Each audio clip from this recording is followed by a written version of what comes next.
નમસ્કાર, આપ જોઈ રહ્યા છો પ્રવેગ ટીવી. હું છું સંજીવની. અમારા ખાસ કાર્યક્રમ હેલ્ધી લાઈફમાં આપનું સ્વાગત છે. દર્શક મિત્રો, હેલ્ધી લાઈફમાં રોજ અલગ અલગ વિષય પર અલગ અલગ એક્સપર્ટીઝ સાથે આપણે વાત કરતા હોઈએ છીએ અને જે કંઈ આરોગ્યને લગતી સમસ્યા હોય તેના પર ડિસ્કશન કરતા હોઈએ છીએ.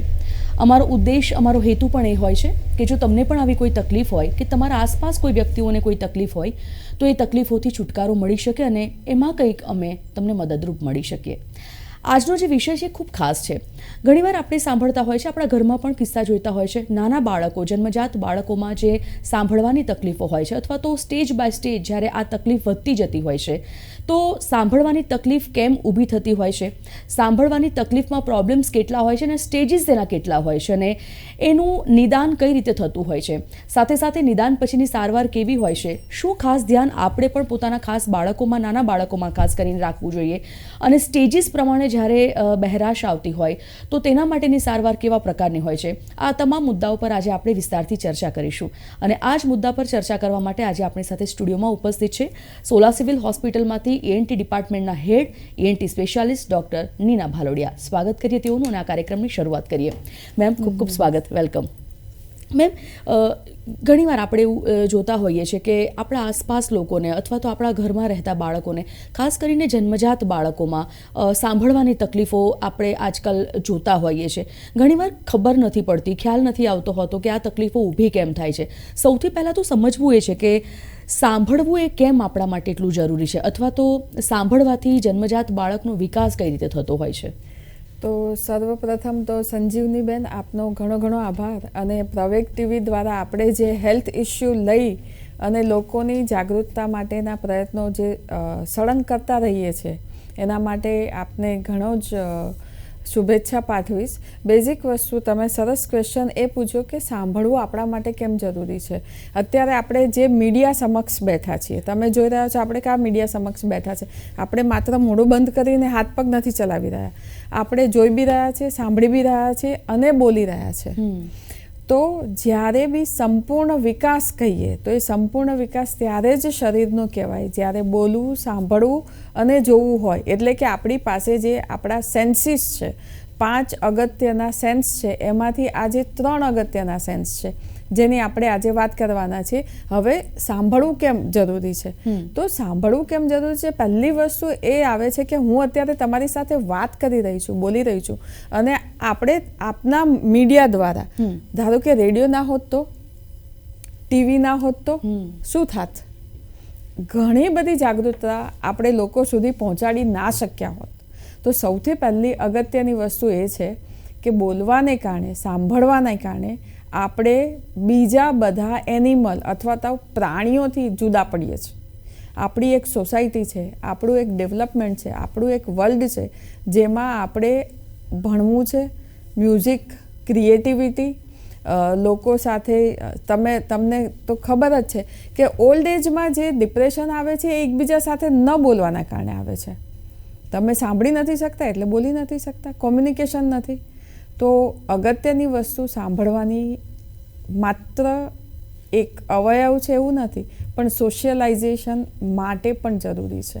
મેમ, તમે જે અત્યારે વાત કરી, એક તો શરીરમાં જે મેઇન ઇન્દ્રિયો હોય છે, અગત્યની ઇન્દ્રિયો હોય છે, એમાં એક કાન એક એવી ઇન્દ્રિય છે જેના થકી આપણે સાંભળીએ છીએ. એવું કહેવાય છે કે જો સાંભળવાની શરૂઆત ન થાય તો ઘણા બધા પ્રોબ્લેમ્સ નવજાત બાળકોને પણ આવી શકે છે. જે બાળક સાંભળી નથી શકતું એ બોલી પણ નથી શકતું, કારણ કે જે કાને પડે છે એ બાળક ઓબ્ઝર્વ કરીને અથવા તો એનું અનુકરણ કરીને એ બોલતું થઈ જાય છે. એટલે થોડું ટૂંકમાં એ સમજવું છે કે કાન અને સાંભળવું એની શું પ્રક્રિયા છે? મેઇન વસ્તુ સંજીવનીબેન એવી છે કે કાન આપણી પાસે બહાર જે દેખાય છે એ પીના છે, એ એક કાન છે. પણ આખું કાનનું જો રચના સમજીએ તો બહારનો, મધ્ય અને અંદરનો કાન, 3 કાન છે. કાનના ભાગ છે. તો જ્યાંથી બી અવાજ આવ્યો એ બહારના કાનમાં ગયો, મધ્ય કાનમાં એનું પ્રોસેસિંગ થાય, અંદરના કાનમાં એનું વાયરિંગ થાય અને એ વાયરિંગ દ્વારા જે ઇમ્પલ્સ સર્જાય એ સીધું બ્રેઇન સુધી પહોંચે અને એના ઉપરથી આપણે કોઈકની ભાષા સમજીએ. અત્યારે તમે મારી સાથે પ્રેમથી બોલો છો તો હું એ પ્રોસેસિંગ કરીને હું સમજી શકું છું કે માત્ર સાંભળવાની પ્રક્રિયા નહીં, પણ તમારો હાવભાવ અથવા તો તમારી ફિલિંગ્સ બી મને તમારા અવાજ દ્વારા સમજાય છે. બિલકુલ. મેમ અત્યારે હવે આપણે તમારી પાસે ઘણા બધા એવા દર્દીઓ આવતા હશે, ઘણા પેરેન્ટ્સ પોતાના બાળકો લઈને, પોતાના સ્વજન લઈને આવતા હશે.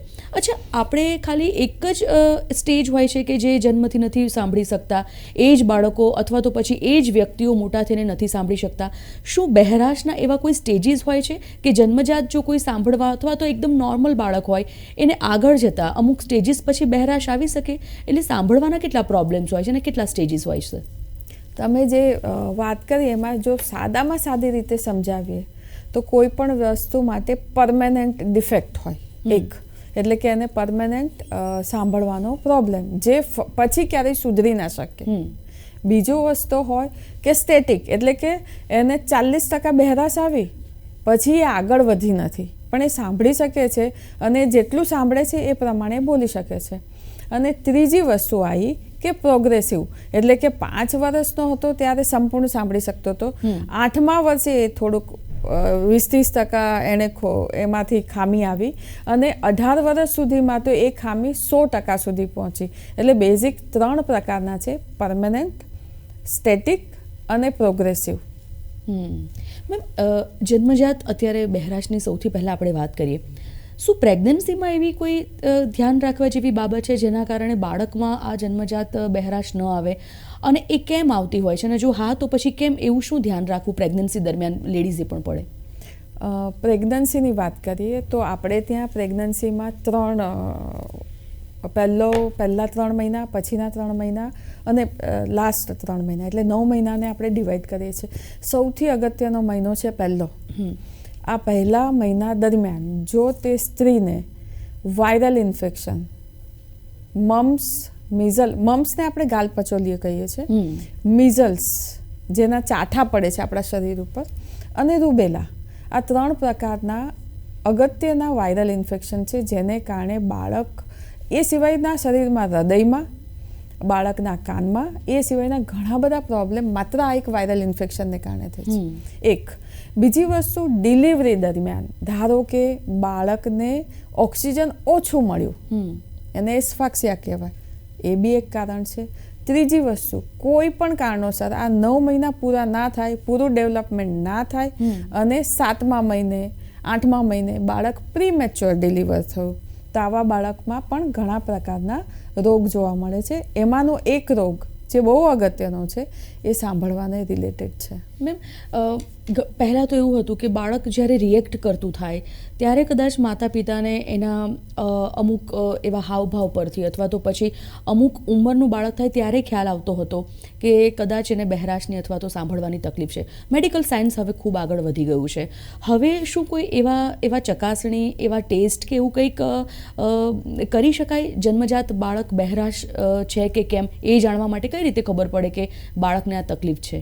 સંજીવનીબેન, બહુ જ અગત્યનો આ સવાલ છે અને એ વાત તમારી સાચી કે હવે આપણા ઇન્ફ્રાસ્ટ્રક્ચર, ફેસિલિટી, ટેકનોલોજી, રેડિયોલોજી, બધી જ વસ્તુમાં ઇમ્પ્રુવમેન્ટ આવ્યું છે. તો પહેલો જ સવાલ આવે, કોઈ બી મા બાપને પહેલો સવાલ આવે કે શું મારા બાળકનો જન્મ થાય તરત જ શું એ શક્ય છે કે આપણને તપાસ કરીને ખબર પડી જાય? તો કે હા, એ શક્ય છે.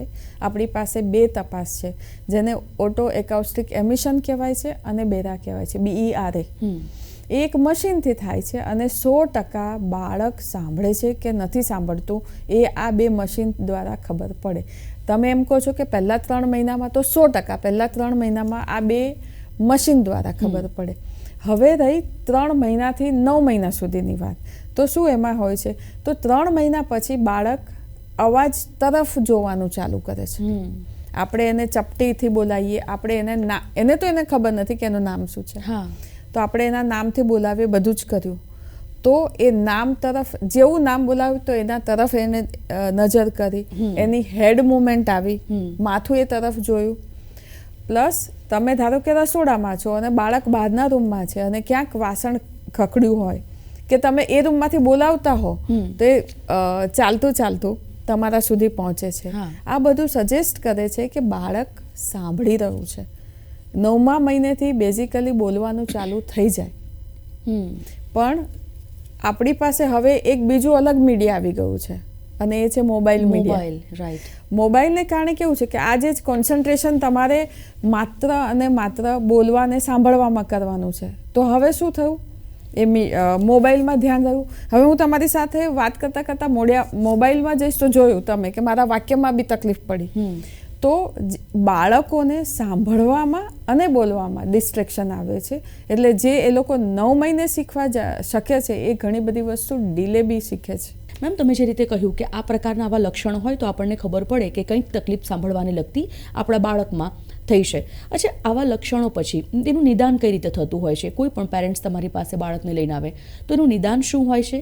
તેની આગળ સારવાર કેવા પ્રકારની થતી હોય છે? શું શક્ય છે કે આવી કોઈ જો સિમ્ટમ્સ હોય તો એ બાળક વગર મશીને સાંભળી શકે ખરું? એવી કોઈ સારવાર છે કે પછી એને મશીનરીની જ જરૂર પડતી હોય છે?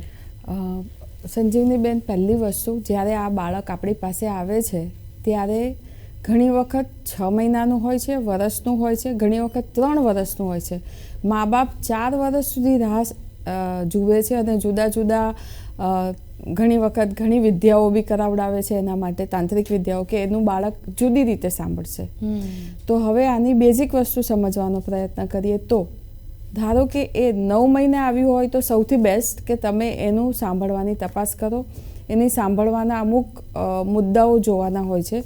આ મુદ્દામાં મેં તમને કહ્યું એ પ્રમાણે એની ઓડિયોલોજિકલ ઇન્વેસ્ટિગેશન, જેને OAE અને બેરા કહેવાય છે, અને સાથે સાથે ત્યાર પછી એની રેડિયોલોજીવાળી બી તપાસ કરવામાં આવે છે કે એમનો કાન સ્ટ્રક્ચર વાઇઝ, એનેટોમી વાઇઝ, અથવા તો એને કે જે રીતે હોવો જોઈએ એ રીતે છે કે નહીં. આ બંને વસ્તુ નક્કી કર્યા પછી આપણે એનું પરફેક્ટ નિદાન કરીએ છીએ. હવે તમે જેમ પૂછ્યું કે દરેકમાં શું મશીનરીની જરૂર પડે છે? ના, દરેકમાં નહીં. ઘણી બધી વસ્તુ કેવું છે કે તમારો અવાજ ત્યાં સુધી પહોંચે છે, પ્રોસેસિંગ થાય છે, પણ એને સમજવામાં વાર લાગે છે. તો એ સમજવા માટે ન્યુરોપીડિયાટ્રિક છે, જે એમનું આગળનું નિદાન કરી અને આગળ એમની સારવાર આપે છે. બિલકુલ. હવે સાંભળવામાં 3 પ્રકારનું હોઈ શકે કે માઇલ્ડ એટલે કે ઓછું સંભળાય છે, મોડરેટ એટલે કે 40 થી 60% જેટલું ખામી છે, અને સિવિયર જેને તમે એવું કહો કે 90% કરતાં વધારે ખામી છે. આ ત્રણેયની સારવાર જુદી જુદી છે. ત્રણેયની રિહેબ એટલે કે જે થેરાપી આપવાની છે એ પણ જુદી છે. પણ યસ, 90% કરતાં વધારે જો કોઈ ખામી હોય, બહેરાશ હોય, તો ચોક્કસ તમારે એની ટ્રીટમેન્ટ બહુ જ ઝડપથી એટલા માટે કરાવવી જોઈએ કે એ બોલવાનો સંપૂર્ણ આધાર એ સાંભળવા ઉપર છે. બિલકુલ. મેડમ, આપણે જ્યારે પ્રકારોની ડિસ્કશન કરી રહ્યા હતા તો જન્મજાત બહેરાશ સાથે સાથે પરમેનન્ટ અને પ્રોગ્રેસિવ બહેરાશની આપણે વાત કરી. અચ્છા, પરમેનન્ટ બહેરાશ એ ક્યારે આવે અને પ્રોગ્રેસિવ બહેરાશ, એ બંનેમાં ડિફરન્સ શું છે એ થોડુંક ટૂંકમાં સમજવું છે. હું જે વારે ઘડીએ પરમેનન્ટ બહેરાશની વાત કરું છું, એ પરમેનન્ટ બહેરાશ તમારી નસની ખામીને કારણે આવે છે. કાન નોર્મલ છે, પણ જે નસ ઇમ્પલ્સ સીધા બ્રેઇનને તમારો અવાજ પહોંચાડે છે, એમાં ખામી હોવાથી તમને પરમેનન્ટ એટલે ફરીથી રિવર્ટ નથી થતું, એટલે એ પરમેનન્ટ છે. અને સેન્સરી ન્યુરલ પણ કહેવાય છે. એટલે આપણી જે નસ છે એ નસ સુકાય, સાદી ભાષામાં કહેવાય નસ સુકાઈ ગઈ. હવે આ નસ સુકાઈ ગઈ તો એના માટે શું કરાય? તો કેટલા પ્રમાણમાં નસ સુકાય છે, એક વાત. બીજી વસ્તુ, મેં તમને જેમ વાત કરી કે માઇલ્ડ મોડરેટ એટલે કે 30%, 50% કે 90% કરતાં વધારે ખામી હોય. જો 90 કરતાં વધારે ખામી હોય તો જ આપણે કોક્લિયર ઇમ્પ્લાન્ટ કરવાનું છે. પણ જો 90% કરતાં ઓછી ખામી હોય તો ઘણા બધા ડિજિટલ હિયરિંગ એડ આવે છે. એને હિયરિંગ એમ્પ્લીફાયર બી કહેવામાં આવે છે. એ તમે કાનમાં 1 અથવા 2 કાનમાં આપો તો આ બાળકો સાંભળી શકે છે. અને વારે ઘડી કેમ આપણે સાંભળવાની વાત કરીએ છીએ, ત્યારે જ એનું ડેવલપમેન્ટમાં સ્પીચ શરૂ થશે. રાઈટ. મેમ, 30%, 50%, 90%ની તમે વાત કરી. ઘણીવાર આપણે દ્રષ્ટિની વાત કરીએ તો ઘણા લોકોને દૂરનું ઓછું દેખાતું હોય છે, નજીકનું ક્લિયર દેખાતું હોય છે. એમ સાંભળવાની પણ તમે વાત કરી કે અત્યારે ઘણા લોકોને નજીકનું સાંભળાતું હોય, પણ જો કોઈ દૂરથી અવાજ કરે તો એ સાંભળવામાં તકલીફ થતી હોય છે.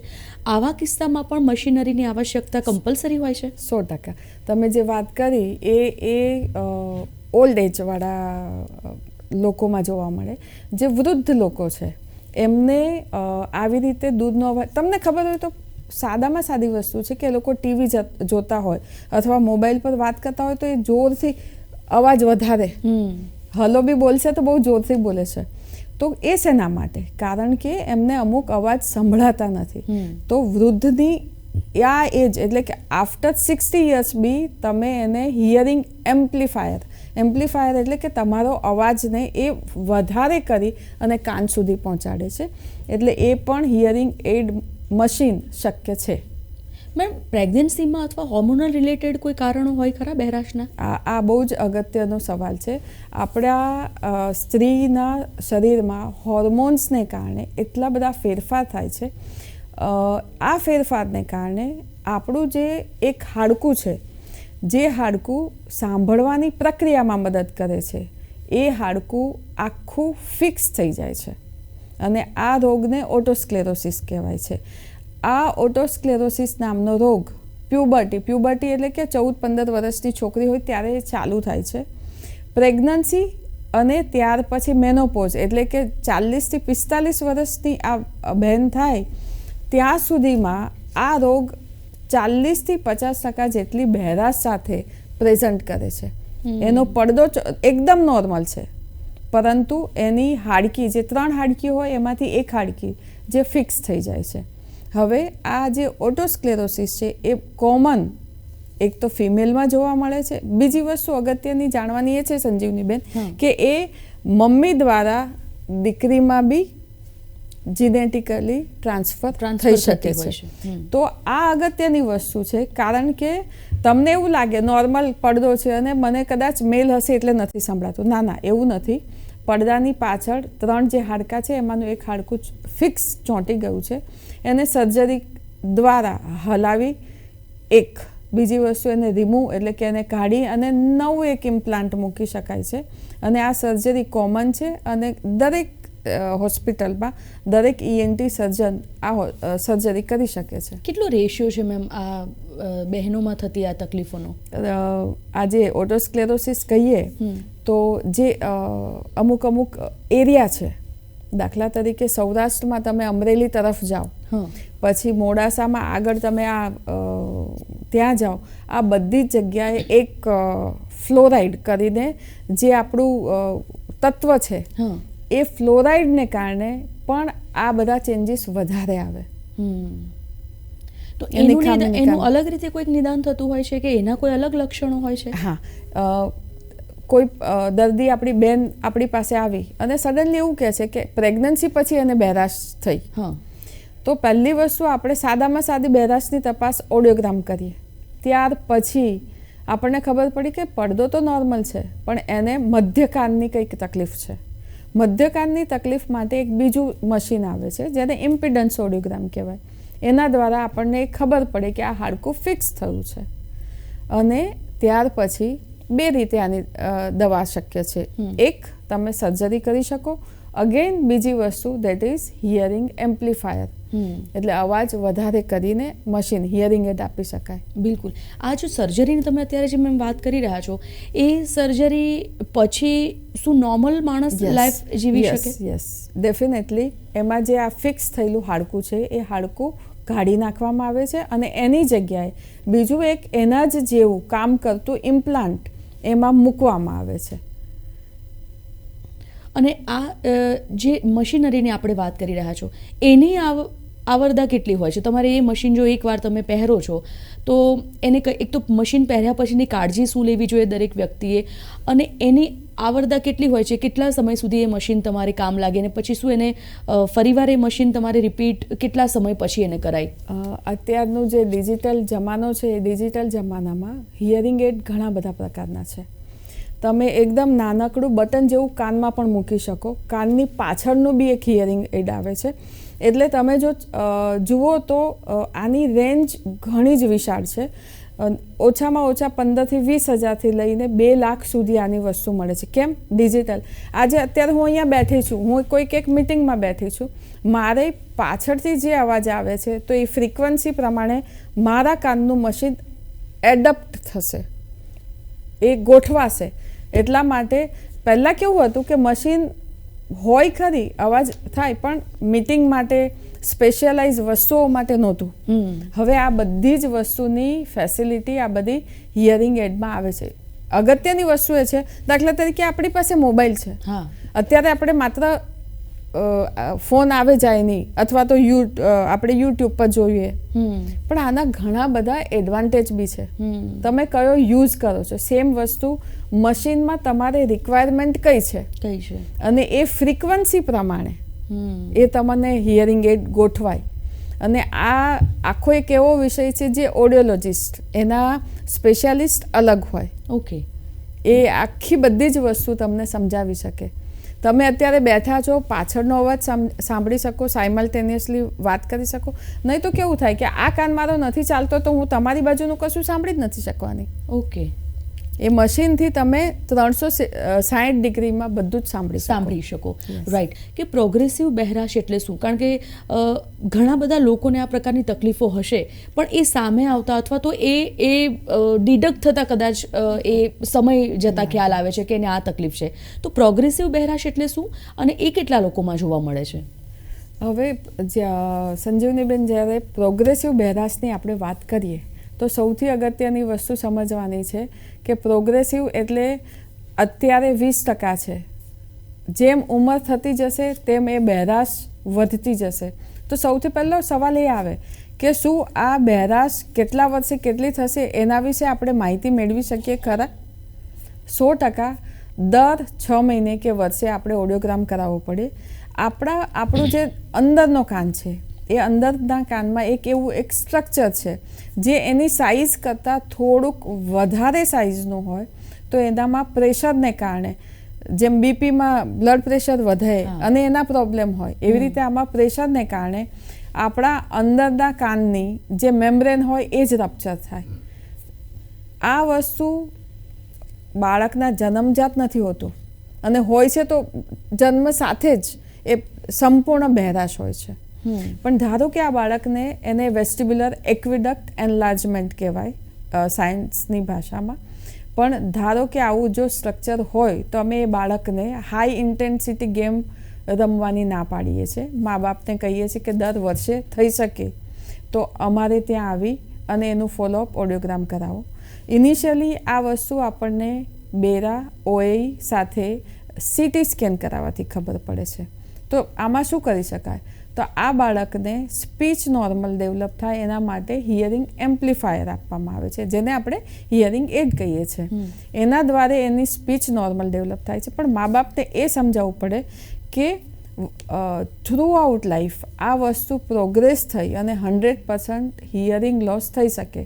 હાઈ ઇન્ટેન્સિટી ગેમ આ બહેરાશની સ્પીડ વધારી શકે, અને એટલા માટે બાળકોને આવી બધી ગેમ્સમાં ઇન્વોલ્વ નહીં કરવા, નહીં તો એ સંપૂર્ણ બહેરાશ. તમે કહ્યું કે જન્મજાત ઘણા બાળકોને નથી પણ હોતી, તો એ કઈ રીતે ખબર પડે કે હવે એના કોઈ ખાસ અલગ લક્ષણો?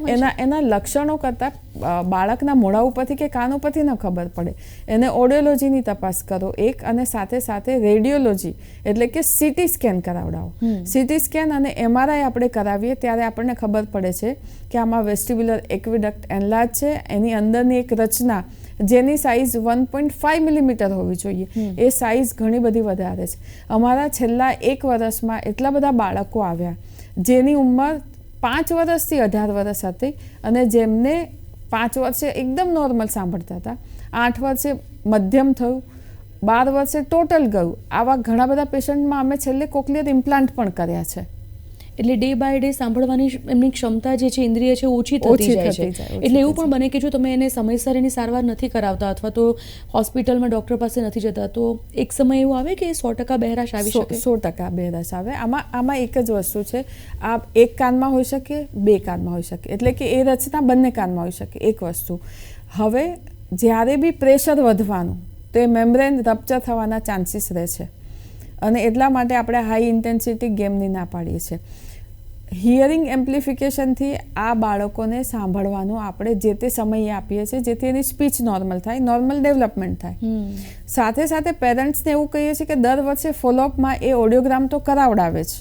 દાખલા તરીકે પહેલાં એમને 40% હતી, 2 વર્ષ પછી આવી 42% થઈ. તો આને તમે પ્રોગ્રેસિવ હિયરિંગ લોસમાં નાખી શકો. બિલકુલ બિલકુલ. બરાબર મેમ, આ મુદ્દો એવો છે, આ વાત એવી છે, જેટલી ચર્ચા કરીએ એટલી ઓછી છે, અને એટલા માટે જ કદાચ આની અવેરનેસ માટે જ હવે વર્લ્ડ હિયરિંગ ડે તરીકેની ઉજવણી કરવામાં આવે છે, કે એક અવેરનેસ દરેક લોકોમાં આ વસ્તુની આવે.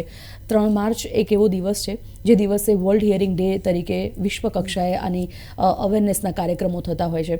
મેમ, કોઈ પણ આ તમે સ્ટેજીસ જણાવ્યા, છેલ્લો સવાલ મારો એ રહેશે કે તમે કોઈ પ્રવેગના દર્શક મિત્રોને ખાસ કોઈ ટિપ્સ આપવા માંગશો કે દરેક લોકોએ પોતાના બાળકોમાં હોય કે પોતાના આસપાસ કોઈ પણ વ્યક્તિને આવી કોઈ તકલીફ હોય, અથવા તો ન થાય ભવિષ્યમાં આવનાર બાળક હોય કે ગમે તેને, તો એના માટે ખાસ શું કાળજી રાખવી જોઈએ, અને જો આવા કોઈ કેસ છે તો એના માટે શું કરી શકાય? સૌથી પ્રથમ વસ્તુ આપના માધ્યમથી હું એ જણાવવા માંગુ છું કે આજનો આપણે જે એરામાં જન્મ્યા છે સૌથી વધારે લકી છીએ. એક, આપણી પાસે એકબીજા સાથે વાત કરવાના જુદા જુદા માધ્યમ છે. 2, ઇન્વેસ્ટિગેશન. તમે મગજની એક ઇન્દ્રિયો વિશે જાણી શકો છો રેડિયોલોજીના માધ્યમથી. એટલું બધું ઇન્ફ્રાસ્ટ્રક્ચર આપણું ટેકનોલોજી આગળ આવી છે.